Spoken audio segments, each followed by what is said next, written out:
이런 기능들을 이용을 해서 실제 산업에서는 어떻게 쓰이는지 말씀을 드려도록 하겠습니다. 일단 농업에 봅시다.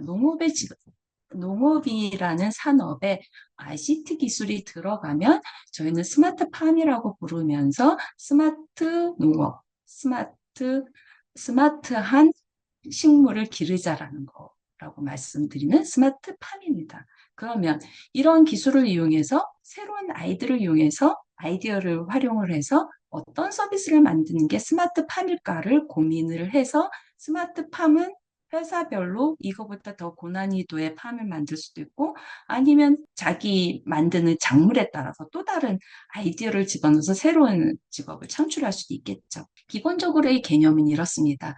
일단 IoT 기반의 최적의 재배 환경을 만들면 생산성이 향상될 거야. 그러니 우리가 온실에다가 여기 말하는 온도라든지 습도 아니면 탄소, 이산화탄소, 그 다음에 그 토양에 대한 영양분 이런 것들을 다 분석을 해서 내가 상추인 경우에 어떤 조건이 최적 환경인지 아니면 상추인 경우엔 그렇지만 예를 들어서 버섯인 경우에는 또 다른 조건이 필요하단 말이죠. 그래서 어떤 조건의 생산량이 가장 높아질 수 있는지에 대한 조건을 만드는 거를 센서를 일단 붙이고 그로부터 데이터를 수집을 해서 분석을 해서 그거에 대한 내용을 결과값을 주면 온도는 몇 도, 습도는 몇 퍼센트 이렇게 해서 조절을 하는 제어 기능까지 들어간다고 그랬죠. 그래서 그런 기능을 여기다 집어넣는 거예요. 근데 그것만 필요한 게 아니라 이번 여름같이 엄청나게 더웠을 때는 이 내부 온실 안은 굉장히 더울 거란 말이죠. 더 더울 거란 말이죠. 그러면 외부 기상대의 그 센서 정보 혹은 외부 기상을 위한 센서 정보도 필요하지만 실제 날씨 정보, 기상청에서 제공하는 날씨 정보도 갖고 와서 그 정보를 다 분석을 합니다. 어마어마한 데이터가 이루어지겠죠. 그런 데이터를 가지고 식물이 제일 잘 자라게 하는 조건을 찾아내서 그거를 조절해주는 아까 모니터 기능이 있죠. 자동화 기능이 다 들어가는 거죠. 그런 것들을 클라우드 서버에 데이터를 올려서 여기서 처리한 다음에 다시 이 서비스를 주는. 그러면 여러분들 요 스마트팜만을 위해서도 여기서 새롭게 생기는 직업들이 굉장히 많겠죠. 일단 데이터를 수집을 해야 돼요. 그러려면 여기다 센서들을 붙여야 되거든요. 센서를 제작하는 회사, 센서의 데이터를 표준화하는 회사, 이런 모든 것들이 기본적으로 들어갈 테고요. 그 다음에 여기다 부착하려면 어느 위치에 부착하는 게 가장 적합한, 최적화하기 위한 좋은 거야.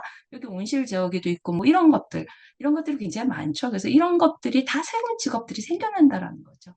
그래서 스마트팜 하나만 봐도 다양한 직업들이 생겨나고요. 또 다른 분야를 봅시다. 축산업에 우리 ICT를 한번 접목을 시켜보고 싶어요.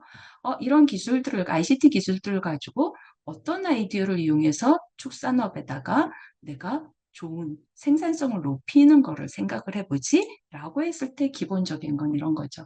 축산업에 ICT를 접목을 하니까 예를 들어서 소가 있습니다. 그럼 이 가축에 대한 생체 정보를 수집을 하는 거죠. 호흡이라든지 맥박이라든지 음성, 행동, 양식, 그 다음에 저작, 씹는 방법, 그 다음에 체온 이런 것들을 다 조사를 한다는 건 센서, 아까 말했던 그런 센서, IoT 센서죠. IoT 센서를 소한테 부착을 해요. 그러면 그 부착하는 거로부터 데이터를 받아서 내가 그 모든 데이터에 대한 정보를 분석을 하고 얘는 그동안 봤더니 얘는 무슨 질병이 있네?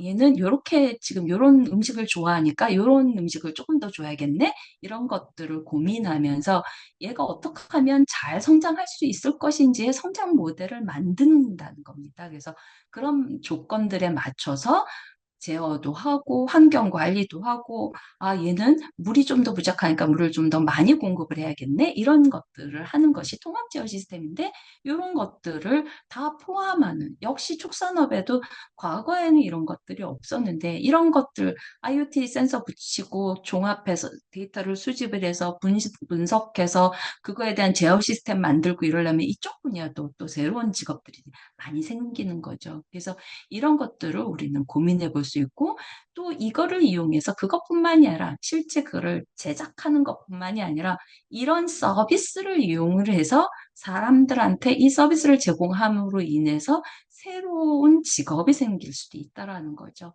그래서 직업이라고 생각을 하기보다는 어떠한 일들이 이루어졌는지를 하나하나 살펴보다 보면 그로부터 직업은 생각해 볼 수 있을 것 같습니다.